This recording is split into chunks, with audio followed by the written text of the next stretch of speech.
Polisi membongkar markas Grip Jaya Tangerang Selatan yang berdiri di atas lahan BMKG. Dikutip dari tribunnews.com, pembongkaran itu dilakukan Polda Metro Jaya hingga Satpol PP pada Sabtu, 24 Mei 2025, sore. Polisi menggunakan eskavator untuk merobohkan markas anak buah Hercules itu. Kegiatan tersebut turut dihadiri oleh Kabid Humas Polda Metro Jaya Kombes AD Arisyam Indradi. Sebelum dirobohkan, aparat mengeluarkan sejumlah perabotan yang ada di dalam markas Grip Jaya itu. Setelah semua perabotan dikeluarkan, eskavator dikerahkan untuk meratakan bangunan tersebut.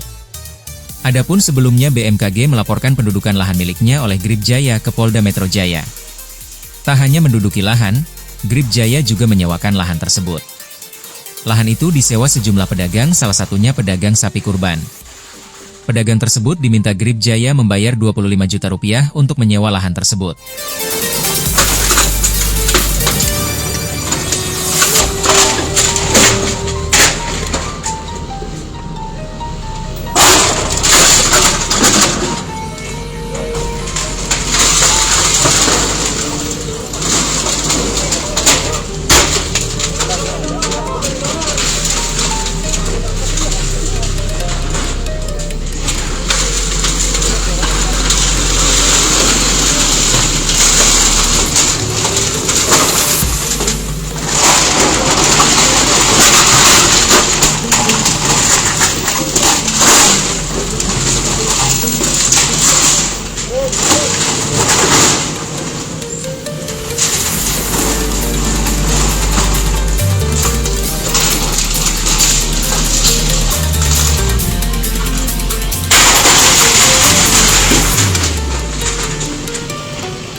Ina Wahyuningsih, 48 tahun, seorang pemilik usaha jual beli hewan kurban mengaku sempat diminta membayar sewa lahan Rp25 juta oleh organisasi masyarakat, Ormas, Gerakan Rakyat Indonesia Bersatu, Grip Jaya. Dikutip dari tribunnews.com, lapak usaha Ina berdiri di lahan Badan Meteorologi, Klimatologi, dan Geofisika, BMKG, di Pondok Betung, Kecamatan Pondok Aren, Tangerang Selatan. Lahan tersebut tengah ramai diperbincangkan lantaran eksistensi ormas yang diduga menguasai tanah tersebut. Ina mengatakan, dia sudah menggeluti usaha jual beli hewan kurban selama 25 tahun. Dalam menggeluti usaha ini, dia mengaku berpindah-pindah lahan di sekitaran wilayah Pondok Betung setiap tahunnya. Hingga menjelang Lebaran Idul Adha 2025 ini, Ina menemukan sebidang lahan kosong di Pondok Betung, Kecamatan Pondok Aren, Tangerang Selatan, yang menurutnya cocok untuk dijadikan tempat dia membuka lapak usaha jual beli hewan kurban. Kata Ina, saat ingin menanyakan perihal sewa lahan ini, dia langsung bertemu dengan anggota Grip Jaya yang berjaga di pos ormas yang berada di dalam lahan milik BMKG tersebut. Saya lihat masih ada lahan di sini kosong. Saya tanya, ini lahan milik siapa? Kebetulan ada pos ormas di situ ya, saya tanya ke mereka, ini milik siapa? Kalau saya mau pakai harus koordinasi sama siapa? Kata Ina, saat ditemui tribunnews.com, Minggu, 25 Mei 2025. Dan mereka, anggota Ormas Grip Jaya, bilang koordinasinya sama kita, karena kita penanggung jawab ahli waris, ungkapnya. Menurutnya, saat itu, anggota Ormas meyakinkan Ina bahwa organisasi masyarakat tersebut yang bertanggung jawab penuh atas lahan itu. Merasa sudah yakin, Ina lantas bernegosiasi harga sewa lahan tersebut. Ini kan sedang ramai Bu ya di lahan tempat Ibu usaha ini. Ya. Ada ormas yang kita tahu kemarin ramai dibicarakan gitu.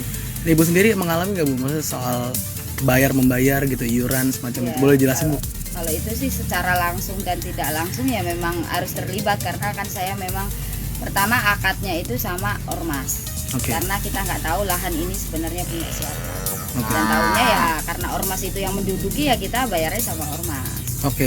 Bisa digambarkan Bu, maksudnya Ibu biasa biasa di sini atau di tempat lain gitu? Saya biasanya sebenarnya ada ya masih di sekitaran Pondok Petung. Jadi saya udah melanglang buana jualan hewan kurban itu udah hampir 25 tahun ya. Itu di sekitaran Pondok Petung. Dulu RSUD, sebelum jadi RSUD itu pernah saya 10 tahun sampai 15 tahun dah di situ tuh. Terus saya pindah ke Rici Jalan Utama. Setelah dari sana saya pindah ke bekas Sada, dan sekarang udah pada dibangun semua, makanya nggak ada lahan. Saya lihat masih ada lahan di sini kosong. Langsung saya masuk, saya tanya milik siapa. Kebetulan ada rumah ormas di situ ya. Jadi posnya saya, Bu ya? Pos ormas, saya tanya ke mereka ini milik siapa. Kalau saya mau pakai buat jual hewan kurban, saya harus koordinasi sama siapa. Dan mereka bilang koordinasi sama kita, karena kita ahli penanggung jawab ahli waris gitu kan. Nah makanya oh ya sudah kata saya. Akhirnya Tribun X menghadirkan lokal menjadi Indonesia.